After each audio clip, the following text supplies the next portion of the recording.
welcome to our top producer panel. Really exciting to see you guys. You guys look great. Thank you for coming out. We got a great panel.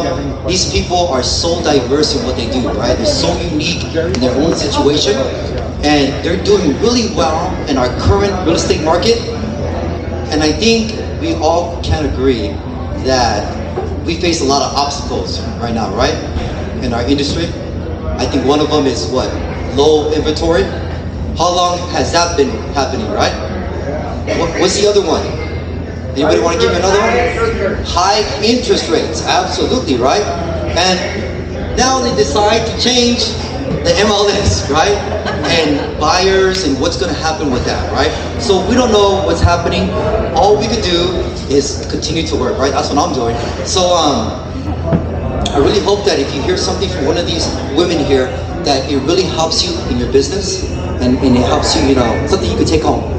Okay, so let me introduce myself. My name is Cosmo Sanchez. I am a mortgage lender with New Aim Funding, and I am also a member of YPN.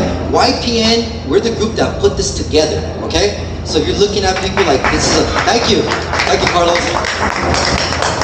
If you're looking at people like, these people are strange here, right? Or you're thinking to yourself, what am I doing here? I want to drink. I don't know what you're thinking, right? But we would like for you to actually join our group. So if you like what you're seeing today, we extend an invitation for you to join us. Let's see what else. Do you guys like the venue? Let me see you raise a hand if you guys like the venue. Okay, awesome. So this venue, we already got a drink for you guys, right? We're also gonna have appetizers. That wouldn't happen without who? Our sponsors, right? So after the discussion, we're gonna have food. Now, I wanna thank, let's thank one of our sponsors right now. He'll come up right now. Our friend from Universal Elite Realty, Tseng. I'll state that. Thank you, Cosmo. Well, thank you very much for coming, and thank you very much for YPN for sponsoring this event. Thank you, Tracy, for coming. It was great partnering with you first time. And thank you, Tina, for coming. Hello, nice to meet you. Hi, Donna, nice to meet you. And hello, Michelle. Thank you very much for coming. I know you guys are all experts in your each field and top skills. I want to learn, and thank you for sharing with us how to be successful in your own path. And I'm very sure that everyone is unique, and hopefully we can take one thing or two home. Great. Thank you. Awesome. Thank you, Tom. Appreciate it. Yeah, thank you, Tom. Awesome. Okay, we have another sponsor. However, they are not here with us. Pinnacle Real Estate. You guys heard about them, right? Of course. They want, exactly, of course. So they want to wish everyone here much love and success, okay, guys? So that's a blessing to you. And they're going to show their love by helping with the drinks and with the food, right? All right, so let's get started. Let's get right into it. Let's start with Michelle Shimohara. I'm going to have each panelist introduce themselves. So introduce yourself, like your name, your company, and then how you got in the business, and maybe a little bit of what's your focus right now, like what exactly are you focusing on, what area? Okay. Hello, my name is Michelle Shimohara. Before I entered the crazy world of real estate, I was in business-to-business corporate sales for over 20 years. So I was that annoying person that would telemarket you and door knock. That was me. Yeah. I did that for over, because my son is 20, a while ago. Yeah, so I saw an ad for a recruiter for a real estate firm, and I had I thought real estate agents were the scumbags and car salesmen. I had no, intentions of ever becoming a realtor. And so I was recruiting, and my job was to recruit, and I'm sure I know some of you out there. And I would try to get people to join our firm. And so when I would sit there, I would watch these meetings, and I go, I could do that too. And so I took my test and I passed. And so I've been licensed for 10 years. And since I've been in it, it's been great for me. Knock on plastic. Yeah, and I'm so glad I did it. And right now I'm focusing on, I'm just working really hard. And most of my business is referrals, so I really work on keeping those connections with my clients, my friends. That's what I'm focusing on. Thank you. Thank you, Michelle. Hi, I'm Donna Baker with John Hart Real Estate in Monrovia. We just opened our office there after our prior broker decided to close it. And I found John Hart and they said yes, so here I am. I'm the oldest person up here, and Tina says I'm also the wisest, so I'll take that. I had a previous life as an administrative assistant for 30 years, and I went to work for a high-tech internet incubator during the NASDAQ crash, and I got laid off from my high-paying assistant job, and I became a dot-goner. That's what I call myself, you know, the dot-commers and the dot-goners. And my friend actually suggested I get into real estate because I was a volunteer historic preservation commissioner for the city of Monrovia, and she said, you should sell real estate, make old houses your niche. And if you're a new realtor, I highly recommend you find yourself a niche that you're very passionate about, because that was how I got successful right away, because I made those old houses my niche. I still sell old houses, but I had to let everybody know that I do more than just old houses. I do all houses, because everybody thought that's all I did. So I said, no, I sell every kind of house. So I used to say mobile homes to mansions, but now I say condos to castles, right? Because the mobile homes are a little hard. But I am now focusing, I've got a partner now. We partnered up a couple of years ago. And so it's been a real adventure learning how to work with somebody as part of your team instead of being a solo agent. Now I'm a team, and we have to always remember that it's us and not me. And I'm really enjoying it. I've gone through all the ups and downs. I've been doing this 23 years now. So I went through the whole foreclosure, short sale adventure, which was a lot of fun. And now we're into this new no buyer compensation adventure, so that's going to be a lot of fun too. But I'm very honored that Cosmo invited me to participate, and I thank the sponsors for hosting. Thank you, Donna. You're awesome. My name is Tina Lai. I'm a licensed chemical, but then I also have my own company, a land development company. So right now I'm focusing on doing land development. I just driving back from Bakersfield. We have meeting with the current county councilman and also the city mayor. So right now I help myself and also my client do a lot of land development. How many people show hand here experiencing the lack of inventory for the last 2 years? Anyone? If anyone experienced lack of inventory, we are here to help. As land developer, we can produce a lot of inventory. We already closed ESCO on about maybe 150 acres of land. Among those, we will develop close to 3,000 homes. Within those 3,000 homes, maybe one is your investor are interested to purchase something, or maybe you want to move there. Who knows? For $400,000 brand new single family home, I think it's very attractive. So this is something I want to share with everyone today. Thank you. Hi everyone, my name is Tracy Briseno. I'm still getting used to saying that because I just recently got married.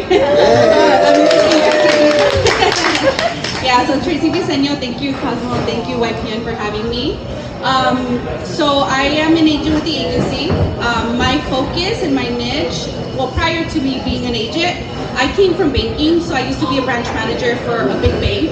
And when I made the move from being at a bank to going into real estate was because we were focusing on investing. So fixing, flipping, you know, all of that. So I ended up getting my license. Then I got into real estate. Through real estate, I ended up getting into luxury real estate, which led me to where I'm at now. How I get my clients is mostly through referrals. I know a lot of you guys said that. From being a manager, I met with a lot of business clients, I met with a lot of regular clients, investors, and just keeping really great relationships allowed me, when I made the move, to then help them. I also use social media, video marketing. I have somebody here videoing what I'm doing. That does assist and it does help with getting a higher reach, which then allows me to then help more people. Awesome. Thank you, Tracy. All right, guys. So here is the first question. Can you share any tips for building and maintaining strong client relationships in the real estate industry? We'll start with you, Tracy. So building and maintaining, what has worked for me, so I'm just going to share my experience, has been one, past clients, two is leveraging, I guess is not the right word, but my kids. I do have 3 kids, 3 different ages, they do play sports, so I'm involved in the sports, I'm involved with their schools, I meet the parents, build relationships there, and that allows them to trust me to assist them. I also joined boards, so prior to, I am the president for the NAHREP in San Gabriel Valley, so years of doing that allowed me to meet a lot of people. I'm sorry, Tracy, what is NAHREP? Can you let everyone know? So NAHREP is the National Association of Hispanic Real Estate Professionals. I joined the board in 2017, around that time frame. When I first joined, I was a branch manager working at a bank, so I joined more as a sponsor. Then I transitioned into real estate, which then allowed me to see both sides, how a sponsor views being part of a board and also how an agent views being part of a board. So that I sat on a few boards for chambers, the Chamber of Baldwin Park. I sat on a few boards for schools. So all of that has allowed me to meet a lot of people, and if you build great relationships, help them, and see how you guys can work together, that allows then for business to happen. Just get in front of people, meet as many people as you can. Okay, I got you. For me, I'm sorry, Tina, can you speak a little louder? okay, can you hear me now? As loud as possible. Okay, I will try. So, my tips is be an advisor, don't be a door opener. What do we do usually? We make an appointment, we open the door, we read through the MLS, we say, oh, this house has 3 bedroom, 2 bath, 1,600 square foot inside, 7,000 square foot lot, and we lock it up. And then ask the buyer, do you want to put in an offer? But this is not going to work anymore after August, because there's people willing to take maybe $100 for doing the same job, instead of you taking 2%, asking your buyer to pay you 2% or 3% for doing that. So we need to be the advisor. I have a buyer, I have a friend, she wants to buy a home from a neighbor, so they can totally do the deal by themselves. They told the neighbor, if you don't use Tina, I'm not going to buy your home. I want someone to help me throughout the process. Just like I purchased QuickBooks to do my own tax, but then I buy the software and I decide to go back to my CPA because I don't know what am I doing with QuickBooks. Same thing, your buyer, your seller need us to give them the good advice, give them the right advice so that they can feel confidence. They need someone to hold their hand on the biggest purchase or biggest selling of their whole life. So they will need us as a real estate agent, but we need to learn everything we can on the market, everything about either land development or have a niche, maybe first-time home buyer, maybe senior housing, or old homes. We need a niche so that when your buyer or seller come to you, they come to you for a reason. You're going to make them more than that 2 to 3%, then you're going to make them, because your value is more than that 2, 3, 4, 5, 6%. You're going to make them so much more money. They said that, Tina, no matter what, if the seller doesn't pay you, I will pay you. So this is what we need to do. We need to add value to the deal.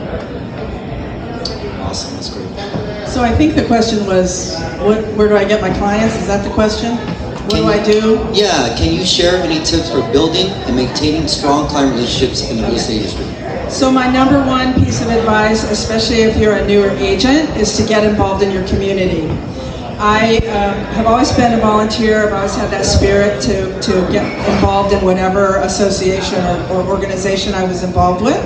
And so I started when I worked for LA County as a big sister, and I worked my way up, and I've been a volunteer ever since. So when I moved to Monrovia, I was not a realtor, I was an administrative assistant, but I got involved with the Monrovia Preservation Group, Old House Preservation Group. And that's how I segued into becoming a historic preservation commissioner. The city council appointed me, the mayor appointed me to that commission, and then my name got out there in front of people.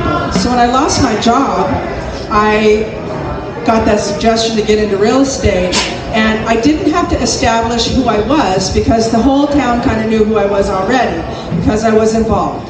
So I got on the board of the YMCA, much like Tracy talked about. I got on the board of the YMCA, I got on the board of the Boys and Girls Club, I was president of the Monrovia Day Association, which which celebrates the birth of Monrovia's incorporation. I just tried to get involved in every single thing I could. And when I got into real estate, I also became financially philanthropic. So I supported organizations with my money. If I didn't have the time, I had the money to do that. So I sponsored baseball teams. I sponsored concerts in the park. So in my opinion, that is what helped me succeed. And when I got into real estate in 2001, some of you weren't even born yet, but the internet was just becoming a thing. They had just gotten rid of those big old books and everything. You had to dial up to get online to look at the listings. So I had a website and nobody else had a website because that's what I did for my administrative assistant job, right? So I became the #1 agent in my office within the first 7 months because I knew how to network. I volunteered in the community. They all knew who I was and they wanted to hire me because they trusted me. So that's my big piece of advice. Thank you, Donna. How I cultivate my clients is social media. That was the best invention of the whole. It's free and everybody's on it all the time, right? And so I took an excellent class, I want to say about 8 years ago, and he made a good point. He said, your social media account is like your own cable station, right? Think about it. And so whatever you're putting on there, he goes, you have 3 TV shows. What are those TV shows going to be? So my TV shows are, real estate, of course, and then I put that I travel, and the third one is with my kids, my family, things I do. And so I think now the way the world is that people just don't want to do business with you. They want to know you as a person. Does that make sense? They want to see everything. So it's funny. I'll get calls, I don't know any of these people, and they'll say, hey, you're a friend of my friend of a friend. Okay, so I meet with them, and they'll know everything about me.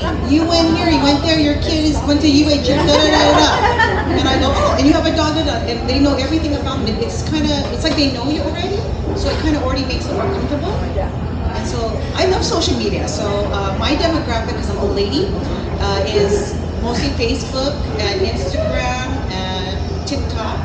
Twitter doesn't really work for me. Too much, but it's fun. I try to make a point to have all 3 of my cable stations running. And so when I get the clients, I try to do my very best. I mean, especially with this new whole changes that are happening. I mean, you have to give excellent customer service. Do you guys agree? I mean, I give these people. I mean, when you've heard that old saying, if you're happy, you'll tell 4 people. If you're not happy, you tell 8. So usually especially Yelp and all these other, social media outlets. So I try to do my very best to make them happy. And then, it's funny because you talk to them, and I always tell my clients, we don't know each other that well right now, but as we go through this process, we're gonna talk every day.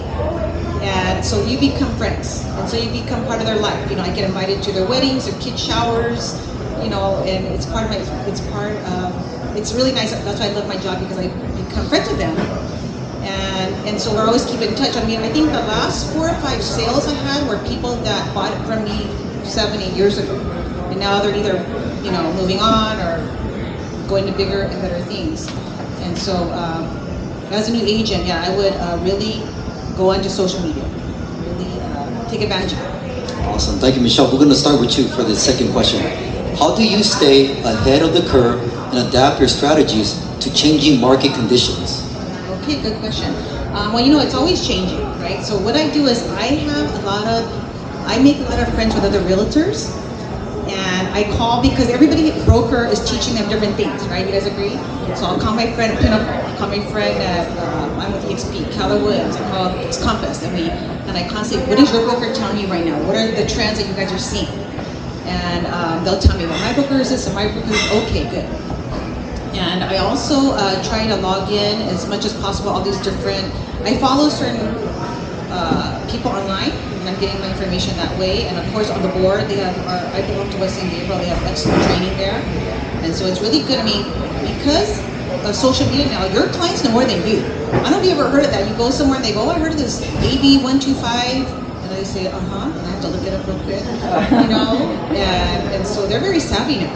So you have to be studying. You better be on your game because people are very savvy. They'll look up, sometimes I take someone out and they'll say, oh yeah, I heard the city of whatever is doing this program.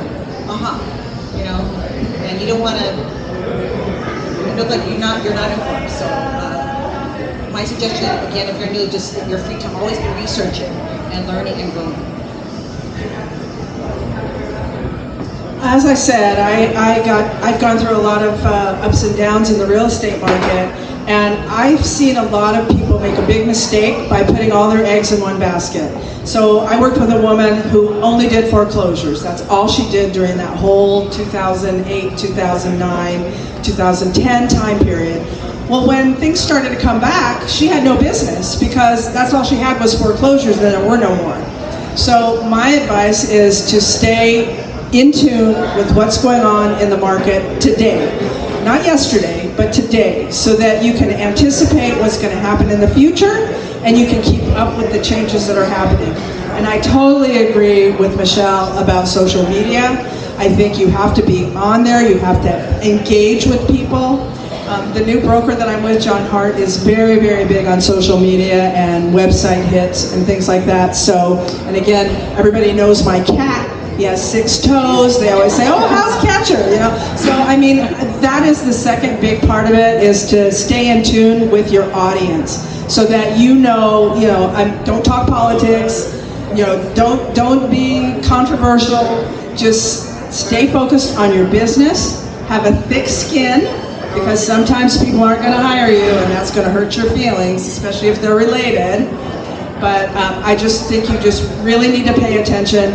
Read the blogs, keep up on education, join your board, take their classes, and definitely stay in tune with what's happening today.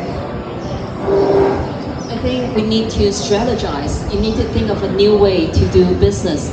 If only 50% of your buyer business will go through, maybe the other 50% of the buyers, the seller will not pay you, and then your buyer is not willing to pay you. You do need to find a way to compensate your loss of business.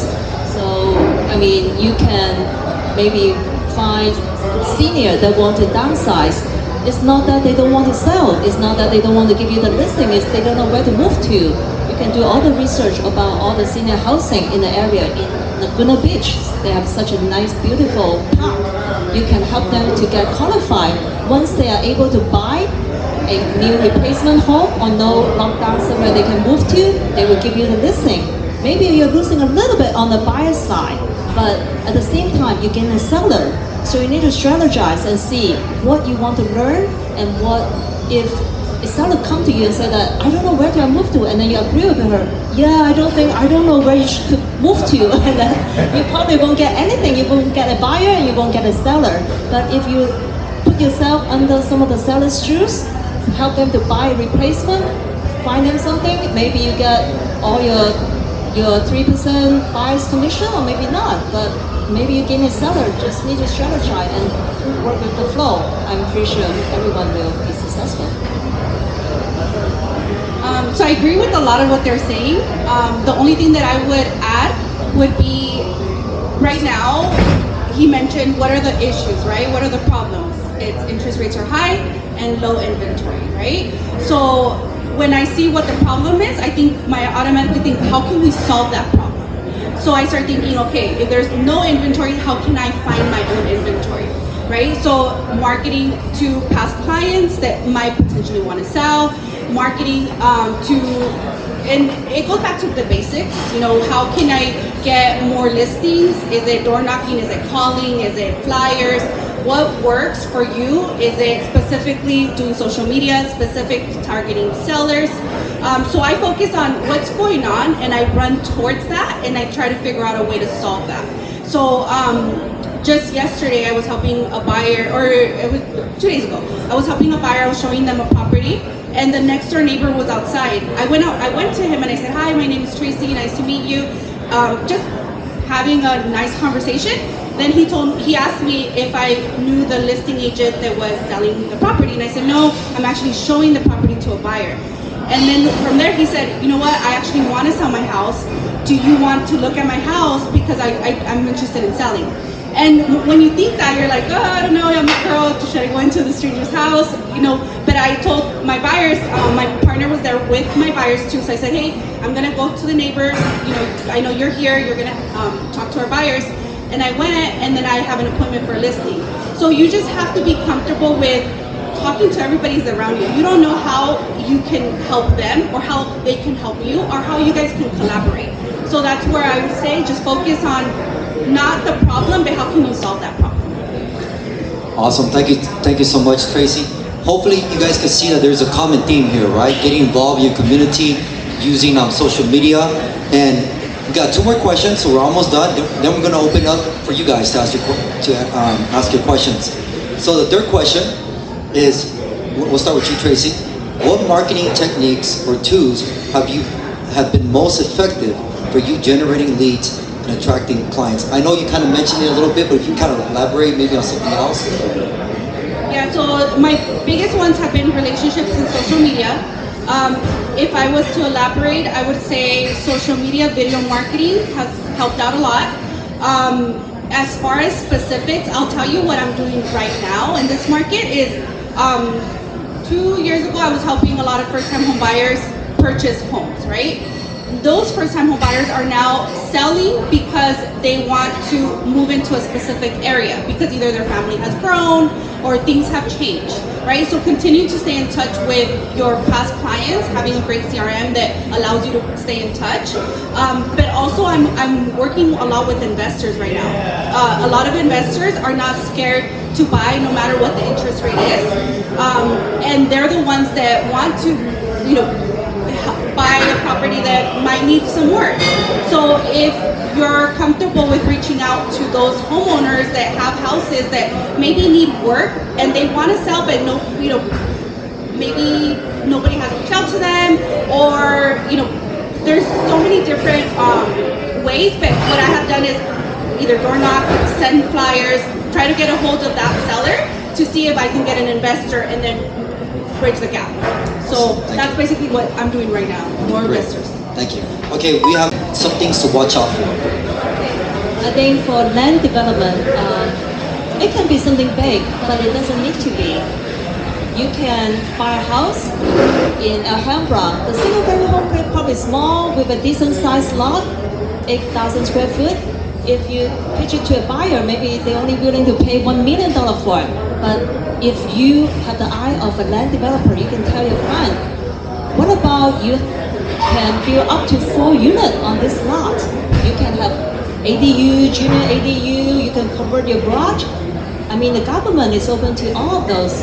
If you're able to give those kind of advice and your client said, oh, maybe I should put 1.4 mil, 1.3 mil instead of $1 million, maybe you're able to win the bidding war because you show your client the value of the land, not just the value of the house.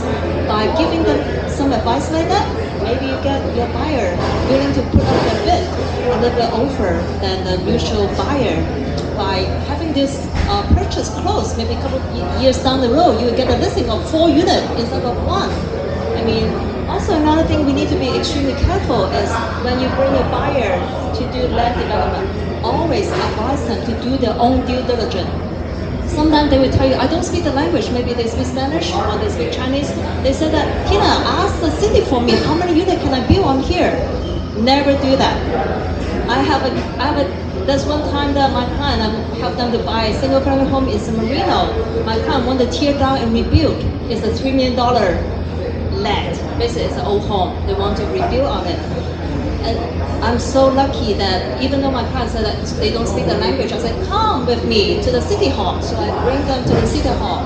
I asked them, what question do you want me to ask the planning department? They asked, can I tear down and rebuild? I asked, they give me an answer, yes, you can do that. I told my client, they even give us a paper on the guideline. So a couple months down the road, after we closed, the city said that we cannot tear down and rebuild. So my client, basically, if I didn't bring my client, I just go by myself, ask and give them the answer, I'm the one to blame. But now because I go with my client, so my client is the one that asking the question, do her own due diligence. So I'm off the hook. So the most important thing is ask your client, do their own due diligence. Even though they will push the ball to you, say, come, I drive you to the city hall. Because city hall person official 1 tell you, yes, you can do that. Official number 2 come back tomorrow, say that, oh, that's an easement, you cannot do that. I mean, it happens a lot. So always ask them to do their own due diligence. Don't do it for them. It's not. Thank you, Tina. So their question was about marketing, right? Yeah, how do you generate leads? Okay, that's what I got lost there. So my previous administrative assistant positions were working with big companies that were into marketing and branding. So when I got into real estate, I knew the importance of branding myself, which was the old house genre, and also marketing myself. So part of the marketing part of that was that once I had my first sale, which was a buyer obviously, my first 2 sales were buyers from the company I got laid off from. But I got very lucky right away that I had 2 buyers within 2 months of getting my license. That doesn't happen very often, so if you get that, be blessed. But I was able to take the money I made from those 2 sales and market myself, and I did old school. I sent out postcards. And I know that sounds like it's too old school for anybody to do, but it works. I am telling you, I go to listing appointments to this day, and some of them have those postcards from 2001. So people save that stuff. They don't forget who you are when you get your name in front of them. And what I've learned from the companies that I had worked for previously, you have to get your name in front of people at least 7 times before they're going to even remember your name. So what I did was I went to the grocery store and I got my picture and my information on the shopping carts. It was expensive, but it was well worth it. I can't quantify how many people I got off of it, but everybody knew who I was just from going to the grocery store. And there's only one grocery store in Monrovia. So get your name in front of as many people as you can. Besides the social media part of it, market. So, and also work with your title people. Your title people can give you lists of people that are either older, that can sell their house and not pay taxes on it, take their tax base with them to another house that's only $1 more or $1 less. I mean, there's a bunch of places, people who have lived in their house for 15 years. Maybe they haven't thought about moving, maybe they have, but nobody's reached out to them. Get that list from your title company, send a letter, sign it, address the envelopes by hand so that they open it, right? Don't stick a label on it because they're not going to open it. But just get your name in front of people as much as you can. And my last piece of advice to agents is throw your clients a party every single year and thank them for their business, thank them for their referrals. I have a party every year since 2002, my first year. And I invited anybody who bought, sold, or referred people to me. And now I have over 150 people show up to those parties. And I give away prizes, and I give them, like finger foods and beer and wine. And everybody talks about those parties now. And they say, well, you need to hire Donna because she throws a great party. Just saying. Donna, so do you rent like a banquet hall, or do you? I have a restaurant across the street from my office that allows us free rent. They're closed on Mondays. So he gives me the whole restaurant and then he makes his money on the food that I pay for. So I do like shrimp cocktail and chicken skewers and cheese and crackers. I mean, it's nothing fancy. Pizza. It's a casual restaurant, but the thought that counts. Yeah, and they love it. They just eat it up. Absolutely. What I do to get business is obviously social media, what I touched on. I also have a magazine that I send out to my clients. Do you know the name of that company? Yeah, American Lifestyle. You've heard of it, but it's actually not that expensive, right? It's pretty reasonable, and they actually have pretty good articles. I get a copy sent to myself, and it keeps your, like she's saying, it keeps your name in front of them. And I know they think it's so expensive. You're like, oh, no big deal, right? Cover girl.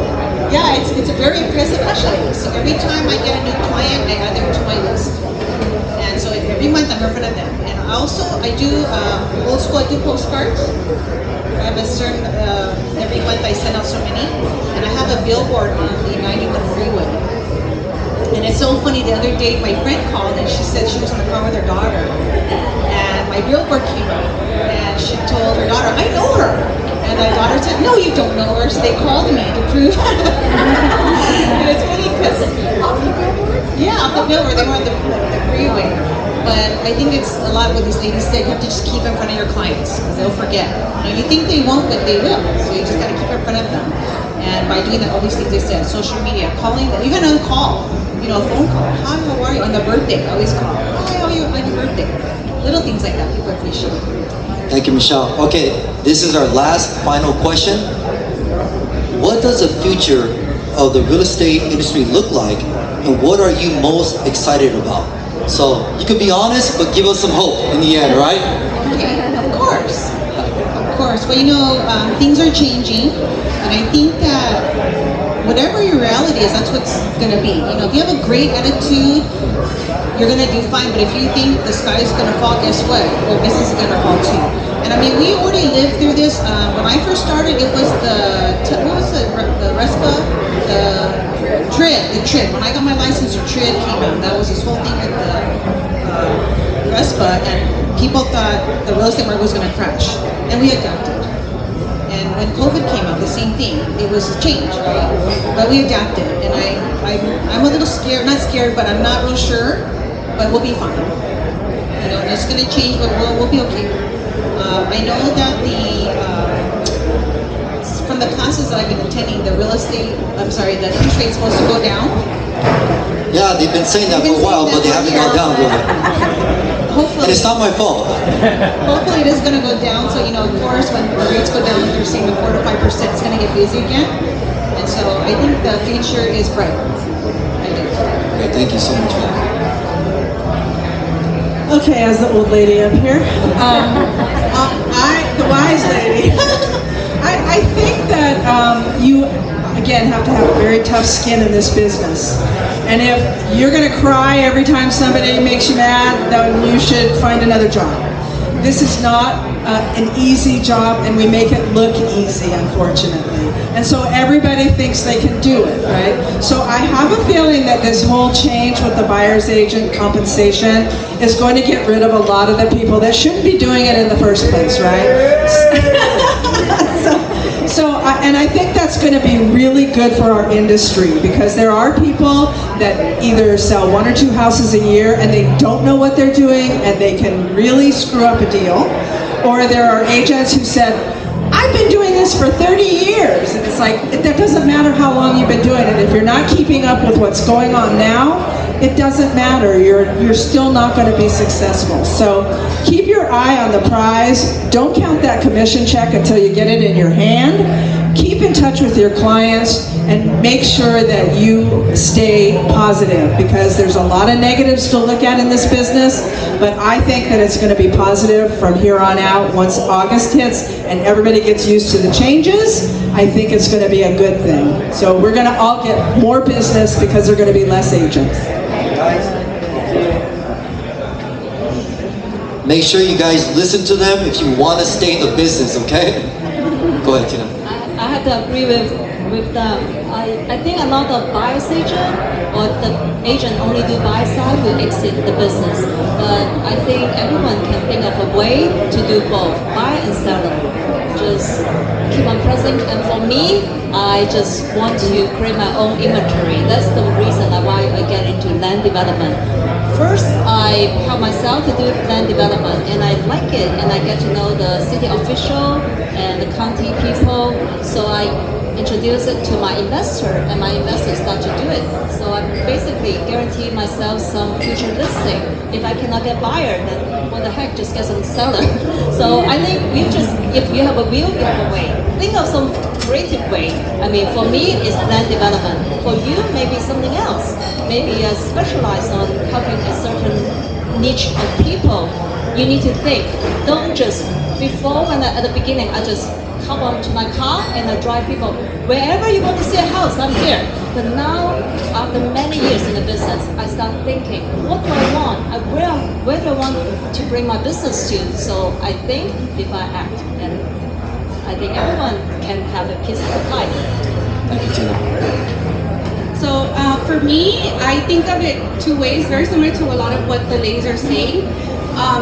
One, it's a big time for wealth transfer right now, meaning there's a lot of baby boomers that are either a husband's passing away, the wife's there, but she can't afford the property, or the kids can't afford to keep it, so then, they want to sell. So it's creating your own inventory through, touching base with those clients. But I also am focusing on creating my own inventory as well. What I'm focusing more on is purchasing properties that are in certain areas that are more high end, getting a great deal, fixing it up, and selling those houses. Keeping some if we can, but more on the luxury end. So I have a lot of buyers right now that want something that doesn't exist. They want what they see on TV in a certain area, but the price point's not there, or the inventory is not there. So if you can create your own inventory, I would say create your own inventory. If not, then there is a big time of wealth transfer. So don't focus on all the negatives, focus on what the positives are and how we can get through it that way. Awesome. Okay, we have one more from Donna. I have one more piece of advice, and I know it's really hard to do in this day of telemarketing, but answer your phone. Because I got a listing the other day because they called another agent who never answered her phone, never returned the call, and never returned a text. They gave them 3 chances and they did not respond. I answered the call on the first ring. So even if you think it might be a telemarketer, it might be somebody from a different area code who just moved here. So hang up on the telemarketers, but you might get a listing if you answer your phone. Awesome. Thank you, Donna. Any other final thoughts for the ladies? No? Okay. We want to open it up now to you guys. You heard how diverse their business is. Any questions for our panelists here? Tom? I do have a question for Tina. Let me give you the mic, Tom. I do have a question for Tina because I have wanted to transition into commercial and development for a long time as well, but not finding the seller, not finding the client who is capable with the deep pockets. How do you manage to convince? And I know creating the value seems to be your specialty, but where and how? What made you overcome the obstacles that most people faces? First of all, I'm a real estate agent, and then I'm a real estate investor myself. So actually, I use myself as a guinea pig. So I start developing for myself. I buy land, I do development. I learn my mistake. I've lost money, but it doesn't matter. At the end of the day, once I learn something and I create the knowledge, and I can help my client, I can help my investor because they trusted me. I can use my own money. Sometimes you can say, you can, if you have investor buyer, you said that I could chip in 20% of my money, maybe your investor can chip in 80%. Since they saw you put a little bit of money in skin in the game, maybe they will trust you and want to work with you. And just learn as much as you can. Try. Fall forward. That's fine. Love it, thank you. Any other questions from our audience? Okay. Can you come up? I'm sorry. Thank you. Just out of curiosity, I'm just curious, like, what are the numbers that you guys do? Like, how are the panelists chosen? We get your background on that. Just curious. So basically the question was, she wants to get an idea of like the production of our panelists and what they focus on. Of course, you guys don't have to say exactly what it is, right? But more or less, part of maybe the area that you work in. My production? Yeah, your production, more or less. You don't have to share exactly. Okay, I probably on the average sell over a little between 20 to 25 homes a year. Okay. And I do a few commercial. I dabble in commercial. That's awesome. Here and there. Yeah. Thank you, Michelle. So 2023, I did 25 transactions. Some of those were double-ended. I think my dollar amount was 34 million, something like that. So, and that's pretty consistent. I do at least 20 deals a year, every year, since I started. So, like I said, I was a big name in the community, and it did not take me long to get established, but it's been consistent year over year over year for 23 years. So. Absolutely. I love what I do. And 2023, you guys' numbers are great. Yeah, I think it's about the same when I'm still actively being an agent. I do maybe 20 to 25 deals a year and a little bit commercial. But right now, I would like to have maybe 100 listings, but not the whole thing. I probably have some local agent do the listing agent. I just have a cut of it because I'm bringing my buyer developer that purchased the land, so I will get a small cut of a bigger pie. Is that? So for me, last year I did around 15 transactions, 15, and I was more on the volume side, so not as many units, more higher volume dollar. So half of those were over $1 million, and my largest one was a $6.2 million listing that I did last year. This year, my biggest focus is all luxury investing, a lot of off-market. Off-market doesn't show up on an MLS. Awesome, thank you, Tracy. Guys, I want to let everybody know, we did not plan for this to be all women. Literally. So this is not YPN trying to say, hey, we want women to, go up here. Of course we want that, right? But this was not planned. They're up here because of their merit, right? Because of who they are and how hard they work, right? What else can I say about that? Let's see. Let's give them a round of applause, everybody. Guess what? That's it. We got appetizers. Please help yourself to the bar. You guys have been great. Thank you for coming out. Actually, if you guys can give me a quick second, we want to present them with some certificates. Tom, if you can do the honor, I'll give you the mic.